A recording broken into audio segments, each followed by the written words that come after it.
සාදරයෙන් පිළිගන්නවා අභිරහස් ගවේෂණයට කැමති ඔබ සියලු දෙනාම. අද අපි කතා කරමු මහමුහුදේදී සිදු වූ අద్භූත සිදුවීමක් ගැන.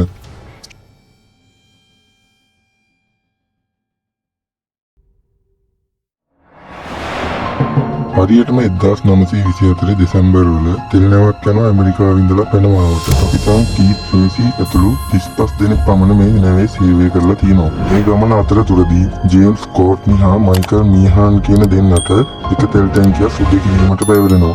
මෙතනදී තමයි මේ භයානක සිද්ධිය ආරම්භය සිදු වෙන්නේ.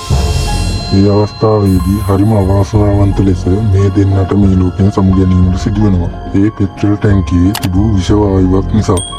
අනිත් අය එතනට යනකොට මේ දෙන්නම ජීවිතුන් අතර සිටියේ නෑ.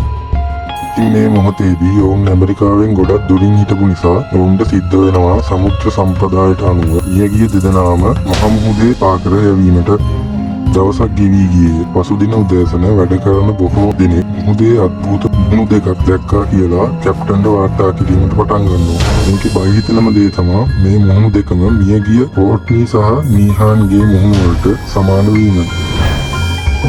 මුලින් නම් කැප්ටන් මේ දේ විශ්වාස කරේ නෑ. හැබැයි එක දවසක් කැප්ටන්ම මේ මූණු දෙක දැකලා බය වෙලා තිබුණා. ඊට පස්සේ කැප්ටන් තීරණය කරනවා මේක තමන්ගේ මූලස්ථානයට වාර්තා කරන්න. නිකම්ම නෙමෙයි සාක්ෂිත් එක්කම. මේ නිසා කැප්ටන් තීරණය කරනවා මේ මූණු දෙකේ ඡායාරූපයක් ගන්න. ඉන්පසු ටික කාලෙකින් ඔවුන් නැවත ඇමරිකාවට එනවා. ආව ගමන්ම කැප්ටන් විසින් ඡායාරූපය සැකසීම සඳහා ෆොටෝ ස්ටුඩියෝ එකක් වෙත ලබා දෙනවා. දින කිහිපයකට පසු ඡායාරූපය කැප්ටන්ට නැවත ලැබෙනවා. ඒක දැකපු කැප්ටන් බය වෙනවා. අන්න ඒ ඡායාරූපය තමයි මේ. මේක 1924 සිද්ධියක් නිසා කළු සුදු පැහැදිලි ෆොටෝ එකක් තමයි අපිට දකින්න ලැබෙන්නේ. ඒත් හොඳට බැලුවම පේනවා මේකේ අමුතු මුහුණු දෙකක් පැහැදිලිවම පේනවා කියලා.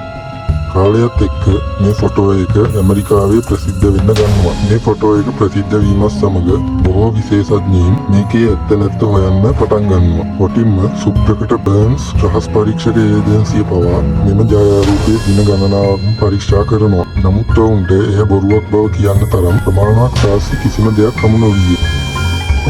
මේ ඡායාරූපය කොච්චර ප්‍රසිද්ධ වුණාද කියනවා නම් ඒ කාලේ පුවත්පත්වල පවා මේක පළ වුණා. නැවේ හිටිය අය කියන විදිහට මේ මූණු දෙක නැව පසුපස හඹාගෙන ඇවිත් තියෙනවා. හරියට ඔවුන් නැවෙන් ඉවත් වීම ප්‍රතික්ෂේප කළා වෙන්නේ. වසර 100කට වැඩි කාලයක් ගෙවී ගියත් අදටත් SS වෝටර්ටවුන් හොල්මන් මුහුණු ඡායාරූපය මහමුහුදේ හොල්මන් කරන අභිරහසකි.